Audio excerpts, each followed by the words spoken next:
आदरणीय अध्यक्ष जी, यहाँ पर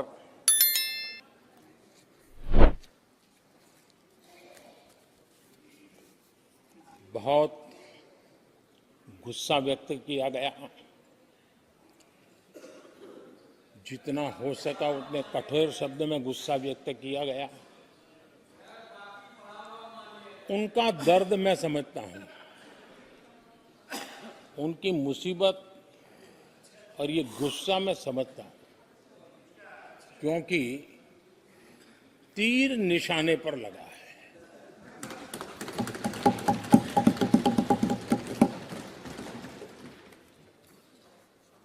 भ्रष्टाचार पर एजेंसियां एक्शन ले रही हैं, उसको लेकर भी इतना गुस्सा, क्या क्या शब्दों का प्रयोग किया जा रहा है। आदरणीय अध्यक्ष जी, 10 साल पहले हमारे सदन में, पार्लियामेंट में क्या चर्चा होती थी? सदन का पूरा समय घोटालों की चर्चा पर जाता था, भ्रष्टाचार की चर्चा पर जाता था, लगातार एक्शन की डिमांड होती थी। सदन यही मांग करता रहता था, एक्शन लो, एक्शन लो, एक्शन लो। वो कालखंड देश ने देखा है, चारों तरफ भ्रष्टाचार की खबरें रोजमर्रा।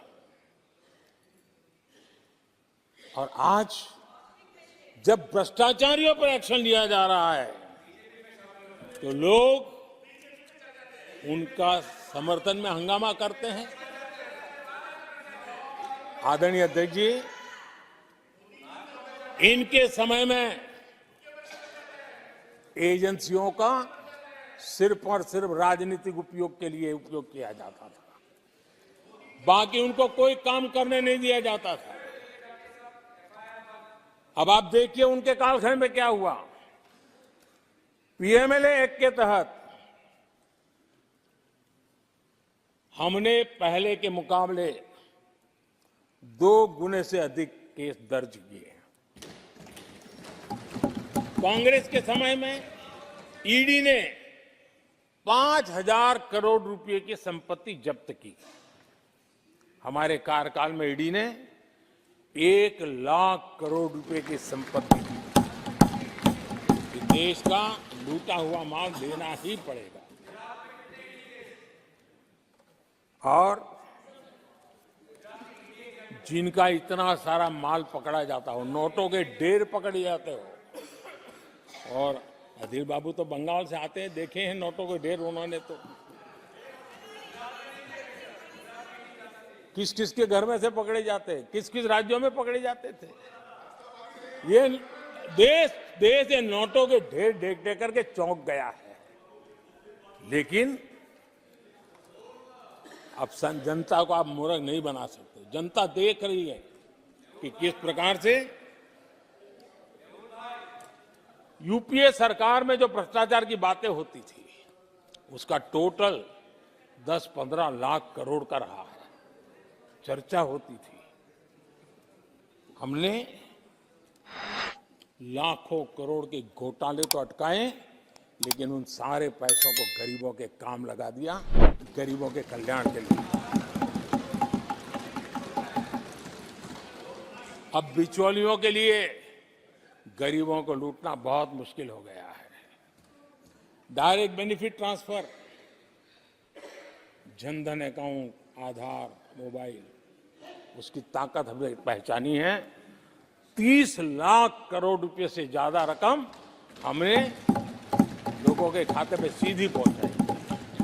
और अगर कांग्रेस के एक प्रधानमंत्री ने कहा था कि 1 रुपया भेजते हैं 15 पैसे पहुंचते हैं, अगर उस हिसाब से मैं देखूं तो हम जो 30 लाख भेजे हैं, अगर उनका जमाना होता तो कितना रुपया कहां चला जाता, इसका हिसाब लगाइए।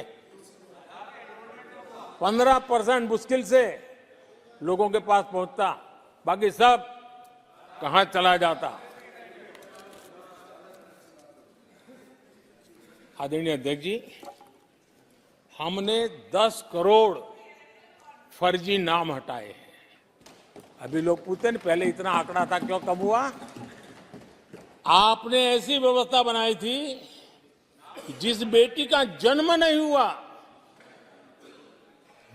हुआ उसको आपके यहां से विधवा पेंशन जाते थे। और ऐसे सरकारी योजनाओं को मारने के जो रास्ते थे ना, 10 करोड़ फर्जी नाम बंद किए। ये जो परेशानी है ना इन चीजों की है, क्योंकि रोजमर्रा की काय उनकी बंद हो गई है। आदरणीय अध्यक्ष जी, हमने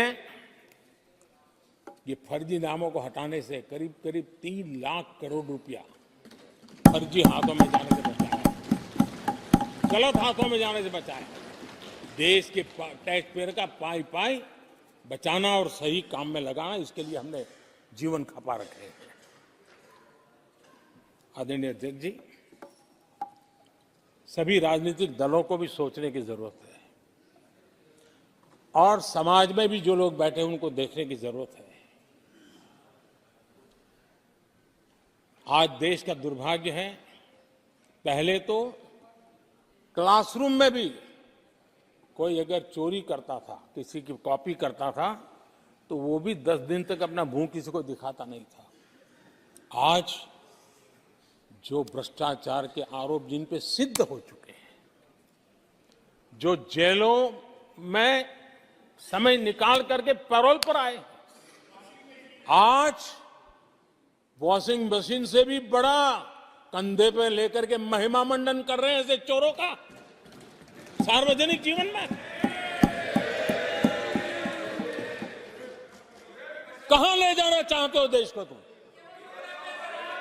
जो सजा हो चुकी है, मैं ये तो समझता हूं कि आरोप जो है उनके लिए तो आप सोच सकते हैं, लेकिन जो गुनाह सिद्ध हो चुका है, जो सजा काट चुके हैं, जो सजा काट रहे हैं, ऐसे लोगों का महिमा मंडन करते हो आप?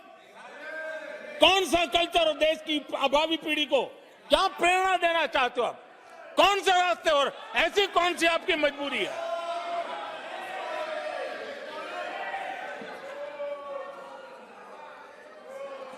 और ऐसे लोगों का महिमा मंडन किया जा रहा है, उनको महान बताया जा रहा है। जहां संविधान का राज है, जहां लोकतंत्र है, माननीय अध्यक्ष जी, ऐसी बातें लंबी नहीं चल सकती हैं। ये लोग लिख करके रखें, ये जो महिमा मंडन का काम चल रहा है उनका, वो अपने ही खात्मे की चिट्ठी पे सिग्नेचर कर रहे हैं लोग।